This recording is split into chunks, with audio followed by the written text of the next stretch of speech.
ॐ संगचध्वं संवदध्वं संवो मनांसि जानता देवाभागं यथा पूर्वे संजनाना उपासते समानो मंत्रः समितिः समानी समानं मनः सहचित्तमेषाम् समानं मंत्रमभिमन्त्रयेवः समानेन वो हविषा जुहोमि समानेव आकृति समानारदयानि वः समानमस्तु वो मनो यथा वः सुसहासते। ओम शांति शांति शांति।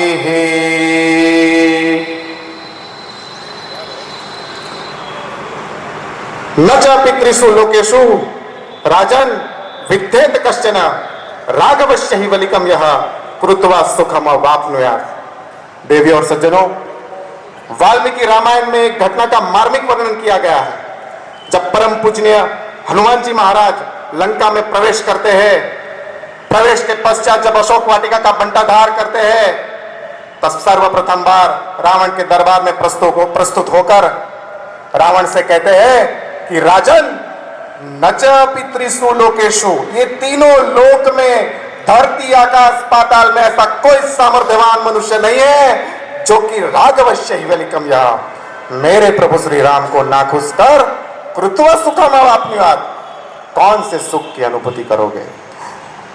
मेरे लिए नहीं, परम पूजनीय हनुमान जी महाराज के लिए प्रचंड आवाज के साथ जय घोष कीजिए, जय श्री राम। परम पूजनीय भगवत ध्वज नाथ संप्रदाय के अखिल भारतीय अध्यक्ष, ज्योतिष शास्त्र में पीएचडी डॉक्टरेट की मान्यता भी प्राप्त बनारस हिंदू विश्वविद्यालय से ऐसे हमारे डॉक्टर ज्योतिर्नाथ जी महाराज, परम पूजनीय 108 गोस्वामी श्री पंकज कुमार जय श्री वल्लभ कुलावतंस एवं इस भव्य त्रिशूल दीक्षा समारोह में उपस्थित हमारे लिए बड़े सौभाग्य की बात है कि दक्षिण गुजरात प्रांत के सह संगठन मंत्री इस राम यज्ञ में पिछले कई दशकों से सेवा को समर्पित ऐसे हमारे माननीय सह संगठन मंत्री श्री चंद्रकांत भाई उपाध्याय, मंच पर विराजमान वडोदरा महानगर में निवास कर रहे हैं ऐसे वडोदरा विभाग के माननीय अध्यक्ष श्री शशिकांत भाई पाटड़िया तथा दक्षिण गुजरात प्रांत के गौरक्षा मंत्री के दायित्व का निर्वहन करते हुए हमारे कई दशकों से बड़े जोशीले स्वभाव के साथ गौरक्षा करते हुए हमारे जतिन भाई व्यास यहां पर उपस्थित है। उनका भी मैं भगवा में स्वागत करता हूं। माफ करना, उन्होंने मुझे कुछ समय पहले मुझे कहा था कि मैं प्रस्थान करने वाला हूं। माफ करिए स्वामी जी, मैं आपके चरणार विंद में नतमस्तक प्रणाम करता हूं। जब कहते हैं कि वसंत का आगमन होता है तो ये ऋतु जो है ना वो खिल जाती है, और संतों का आगमन होता है ना तो संस्कृति खिल जाती है। जय श्री राम। दक्षिण गुजरात प्रांत के जतिन भाई व्यास का भगवा में स्वागत है। हमारे वडोदरा महानगर के माननीय अध्यक्ष श्री संजय भाई मेहता, वडोदरा महानगर के माननीय मंत्री श्री विष्णु भाई प्रजापति, वडोदरा विभाग के बजरंग दल के संयोजक श्री महेंद्र सिंह राजपूत जी, वडोदरा विभाग के हमारे माननीय बजरंग दल के संयोजक श्री केतन भाई त्रिवेदी, वडोदरा विभाग के विश्व हिंदू परिषद के सामाजिक समरसता के संयोजक श्री उदय भाई जोशी, मंच पर विराजमान श्री प्रीतिबेन गोस्वामी, दक्षिण गुजरात प्रांत के मातृशक्ति सहसंयोजिका का दायित्व का निर्वहन करती है, और उनके बाजू में जिन्होंने ये बहुत भव्य इतना सुंदर आयोजन किया है ऐसे हमारे कारेलीबाग प्रखंड के माननीय अध्यक्ष श्री भरत भाई भरवाड़, उनके बाजू में बैठे हैं माननीय मंत्री प्रखंड के, हमारे कारेलीबाग प्रखंड के माननीय मंत्री श्री कल्पेश भाई जोशी, उस तरफ बैठे प्रखंड के बजरंग दल संयोजक श्री कौस्तुभ भाई कंसे तथा आप सभी बजरंगियों, भारतीय जनता पार्टी के काउंसिलर श्री और भारतीय जनता पार्टी के हमारे वार्ड प्रमुख श्रीयों, कार्यकर्ता श्रीयों और आप सभी देवियों और सज्जनों, आपका भगवान में स्वागत करता हूं। विक्रम संवत 2078 में विश्व हिंदू परिषद के द्वारा संपूर्ण भारत में हित चिंतक अभियान का आयोजन किया गया था। उस हित चिंतक अभियान के अंतर्गत विश्व हिंदू परिषद के कार्यकर्ता श्रीयों को हिंदुओं को घर घर जाकर के संपर्कित करने का एक स्वर्णिम अवसर प्राप्त हुआ। माननीय शास्त्री परम पूजनीय दर्शन वल्लभ शास्त्री जी प्रस्थान कर रहे हैं। शास्त्री जी दंडवत प्रणाम, दंडवत प्रणाम। उस हित चिंतक अभियान के अंतर्गत हमने घर घर जाकर के हिंदुओं को संपर्कित किया और उस हित चिंतक अभियान के समय, उस कालखंड के दौरान गुजरात में चुनाव काल भी चल रहा था। आश्चर्य की बात है, सुनने वाली बात है कि जब हिंदुओं को घर घर जाकर के हम संपर्कित कर रहे थे तो ऐसे कुछ हिंदू थे जो हमें पूछते हैं कि विश्व हिंदू परिषद क्या है, ये बजरंग दल क्या है। मुझे थोड़ा सा दुख हुआ कि इनको विश्व हिंदू परिषद नहीं मालूम है। हमारे कार्यकर्ता अपना घर परिवार, समय, परिवार का समय सब कुछ समर्पित करके निस्वार्थ भाव से इस ईश्वरीय कार्य में जुड़े हुए हैं और इनको ये नहीं मालूम है कि विश्व हिंदू परिषद क्या है। बड़े गौरवान्वित होकर के हमने उत्तर दिया कि विश्व हिंदू परिषद अर्थात समग्र हिंदू समाज का सनातन धर्म एवं संस्कृति का वैश्विक स्तर पर संरक्षण एवं सिंचन प्रतिनिधित्व करने वाला कोई संगठन है तो वो विश्व हिंदू परिषद है। विश्व हिंदू परिषद अर्थात संघर्ष से शिलान्यास का साक्षी संगठन। विश्व हिंदू परिषद अर्थात सड़क से संसद और संसद से माननीय सर्वोच्च न्यायालय में हिंदू समाज की आवाज को बुलंद करने वाला संगठन विश्व हिंदू परिषद है। विश्व हिंदू परिषद अर्थात माता सरयू नदी के रक्त रंजित इतिहास की प्रतिशोध की ज्वाला को प्रत्येक हिंदू के हृदय में प्रज्वलित करने वाला संगठन विश्व हिंदू परिषद है। विश्व हिंदू परिषद अर्थात हमारे पूजनीय, प्रातः स्मरणीय, वंदनीय संतों के मार्गदर्शन से भारतीय संस्कृति एवं संस्कारों का सिंचन और रक्षण करने वाला कोई संगठन है तो वो विश्व हिंदू परिषद है। जय श्री राम। जरा उनको भी एक माइक दे देना। विश्व हिंदू परिषद अर्थात भारत की संप्रभुता, भारत की अस्मिता, भारत के गौरव और भारत के राष्ट्रीय स्वाभिमान का पुनर्स्थापना करने वाला कोई संगठन है तो वो विश्व हिंदू परिषद है। विश्व हिंदू परिषद अर्थात इन मुसलमानों के द्वारा जैसे Mohammad, Lashkar e Taiba, Indian Mujahideen, Popular Front of India, Student Islamic Movement of India जैसे आतंकी संगठनों का सामना करने वाला यदि कोई हिंदू समाज का संगठन है तो वो विश्व हिंदू परिषद बजरंग दल है। श्री राम। देवी और सज्जनों, आज भारत में ही नहीं संपूर्ण विश्व में जय श्री राम के जय घोष की गूंज हो रही है। हो रही कि नहीं हो रही है? हो रही है कि नहीं? आज भारत भगवान भास्कर के सानिध्य में माता सरयू नदी के किनारे एक स्वर्णिम अध्याय रचने जा रहा है। आज कन्याकुमारी से क्षीर भवानी तक, कोटेश्वर से कामाख्यान तक, सोमनाथ से काशी विश्वनाथ तक, बोध गया से सारनाथ तक, केदारनाथ से जगन्नाथ तक, सम्मेत सीकर से श्रवण बेलगोला तक, पंजाब में अमृतसर से पटना साहिब तक, अंडमान से अजमेर तक, लक्षद्वीप से लेह तक संपूर्ण भारत आज राममय है प्रत्येक भारतवासी का दीपमय है कि नहीं है? संपूर्ण भारत रोमांचित है कि नहीं? क्यों? क्योंकि कई दशकों से राम जन्मभूमि पर भव्य मंदिर के पुनर्निर्माण की जो प्रतीक्षा हो रही थी वह समाप्त हो चुकी है। बरसों से टाट और टेंट में रहने वाले हमारे भगवान प्रभु श्री राम के लिए राम जन्मभूमि पर भव्य मंदिर का निर्माण होने जा रहा है। बरसों से टूटना और फिर उठ खड़ा होना, इस प्रकार के कई दशकों से चले आ रहे व्यतिक्रम से राम जन्मभूमि मुक्त हो चुकी है। जय जय श्री राम। राम जन्मभूमि पर भव्य मंदिर के पुनः निर्माण के लिए कई पीढ़ियों ने कई दशकों तक एकनिष्ठ अविरत अखंड प्रयास किए हैं। विश्व हिंदू परिषद के शीर्ष नेतृत्व में आयोजित श्री राम जन्मभूमि मुक्ति आंदोलन एक ऐसा आंदोलन था जिसमें अर्पण था, तर्पण था, संघर्ष भी था और संकल्प भी था।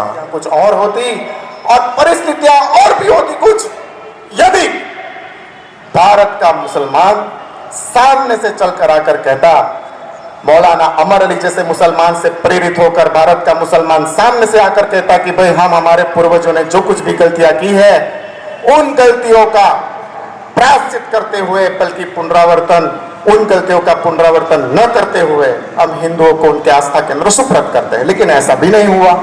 जय जय श्री राम। अब आप सभी ने राष्ट्रकवि रामधारी सिंह दिनकर को पढ़ा होगा।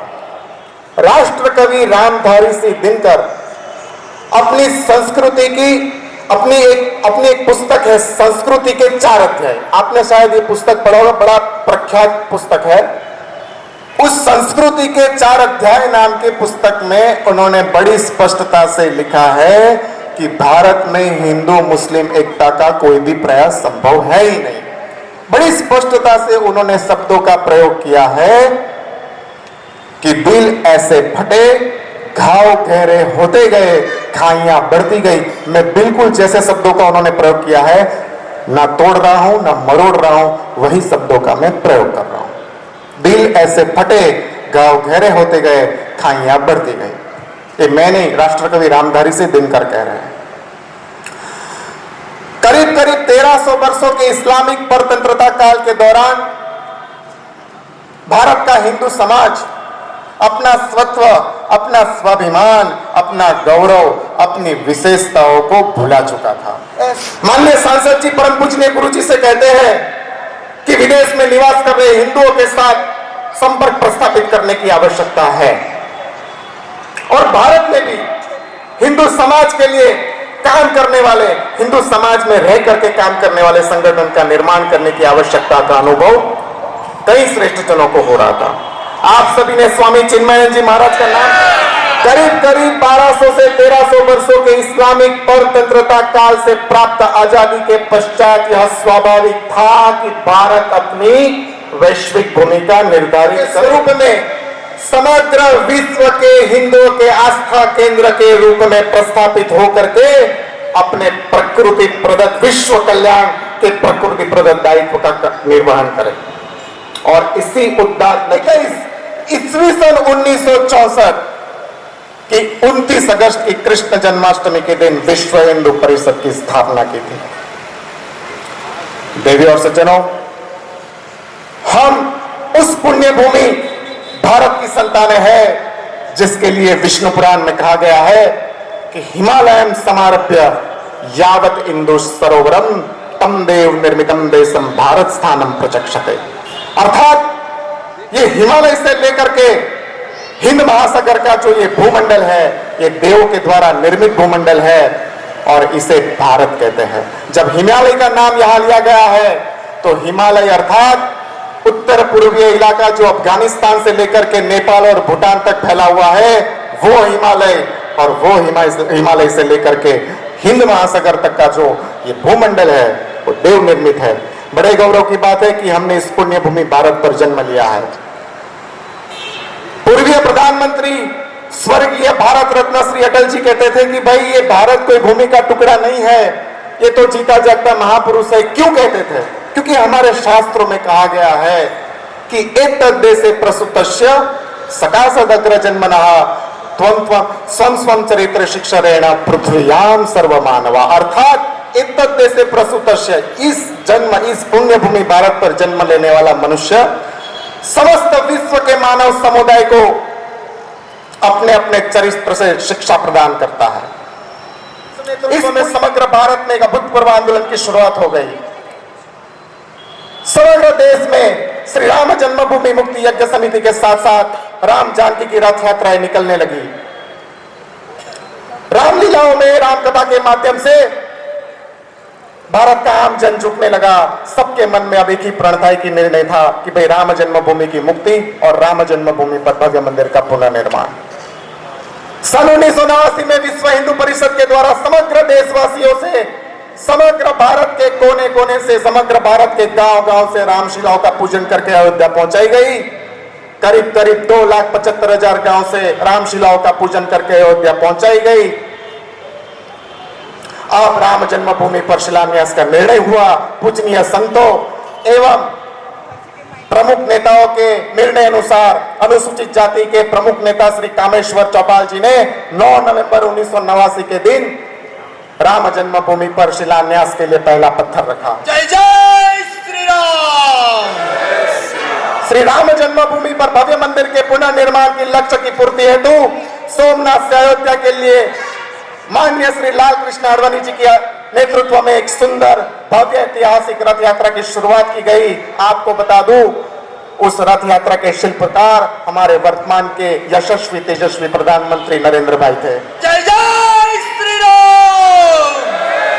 माननीय श्री लाल कृष्ण आडवाणी जी की रथ यात्रा के साथ साथ राम जन्मभूमि पर भव्य मंदिर के पुनर्निर्माण के लिए भारत में जन समर्थन बढ़ने लगा और इसी के साथ सेक्युलरवाद बेनकाब होने लगा और इस रथ यात्रा को भी रोकने की बड़ी कोशिशें की गई, लेकिन इन चमनों को जरा भी सफलता प्राप्त नहीं हुई और विश्व हिंदू परिषद ने समग्र देशवासियों से अयोध्या में राम जन्मभूमि पर भव्य मंदिर के पुनर्निर्माण के लिए 30 अक्टूबर 1 नवंबर 1990 के दिन कार सेवा का आह्वान किया। समग्र विश्व ने भारत की एकात्मता के विराट दर्शन किए।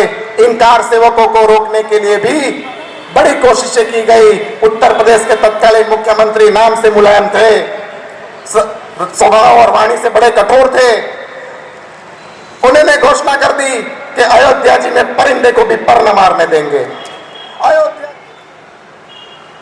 फिर भी सैकड़ों राम भक्त भगवान प्रभु श्री राम के नाम लेते हुए टाहों में छाले, होठों पर हंसी लिए अयोध्या पहुंचने लगे। सैकड़ों किलोमीटर की पद यात्रा करके जंगलों के रास्ते, पहाड़ों के रास्ते, खीन कोतरों के रास्ते से वो अयोध्या पहुंचने लगे।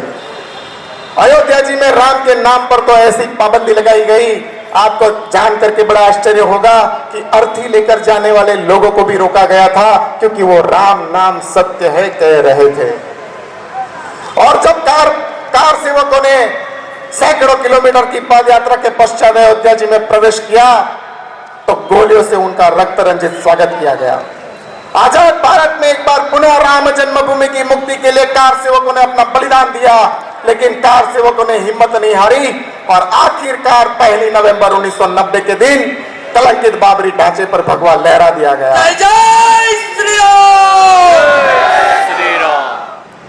कार सेवकों को कार सेवा करने देने के लिए न्यायालय में प्रार्थना की गई। जब किसी भी न्यायालय ने निर्णय नहीं दिया तो परिणाम स्वरूप बौद्ध, जैन, सिख, पारसी, स्वामीनारायण संप्रदाय, गायत्री परिवार, स्वाध्याय परिवार प्रत्येक पंथ एक हो गए। जाति की पहचान मिटी, छूत का भेद मिट गया। हम सब हिंदू सिंधु बन गए। राम सिंधु में ज्वार उठा और देखते ही देखते 6 दिसंबर 1952 के दिन कलंकित बाबरी ढांचे को ध्वस्त कर दिया गया। जय जय श्री राम। यह क्षण शौर्य, न्याय और सत्यमेव जयते का क्षण था। यह क्षण युद्धो धर्म ततो जयते का क्षण था। लेकिन संघर्ष की गाथा ने यहां जाकर भी विराम नहीं लिया। इस चमन के पिलों ने भगवान प्रभु श्री राम और भारत के इतिहास को झुठलाने के लिए सेक्युलरवादियों ने न्यायालय में चुनौतियों का सिलसिला शुरू कर दिया। वैसे तो 1950 से चला आ रहा था। 5 अगस्त 2020 के दिन माननीय प्रधानमंत्री श्री नरेंद्र भाई ने उत्तर प्रदेश के माननीय मुख्यमंत्री योगी आदित्यनाथ जी की उपस्थिति में एवं उत्तर प्रदेश के माननीय राज्यपाल आनंदीबेन की उपस्थिति में एवं श्री राम जन्मभूमि तीर्थ क्षेत्र न्यास के महंत अध्यक्ष महंत श्री नित्य गोपाल दास की प्रेरक उपस्थिति में एवं राष्ट्रीय स्वयंसेवक संघ के परम पूजनीय सरसंघ चालक डॉक्टर मोहन जी की प्रेरक उपस्थिति में भूमि पूजन करके निर्माण कार्य का शुभारंभ किया। जय जय श्री राम। अब इतना लंबा संघर्ष अपनी अस्मिता के लिए, अपने राष्ट्रीय गौरव के लिए, अपने राष्ट्रीय स्वाभिमान के लिए विश्व के इतिहास में बेजोड़ है। भगवान प्रभु श्री राम भारत की आत्मा, भारत की परिभाषा, राष्ट्रीय आदर्शों, जीवन मूल्यों के प्रतिनिधि है जो हर भारतीय के होठ पर जन्म से मृत्यु तक रहे। ऐसी मैं प्रार्थना करता हूं। भगवान प्रभु श्री राम भारत के राष्ट्रीय स्वाभिमान एवं हिमालय से जन समुद्र तक जन जन को एकात्मता के बंधन में बांधने वाले एक रक्षा सूत्र भी है। और अयोध्या पे बाबर का हमला वास्तव में भारत की राष्ट्रीयता पर हमला था, यह हमें स्वीकारना पड़ेगा।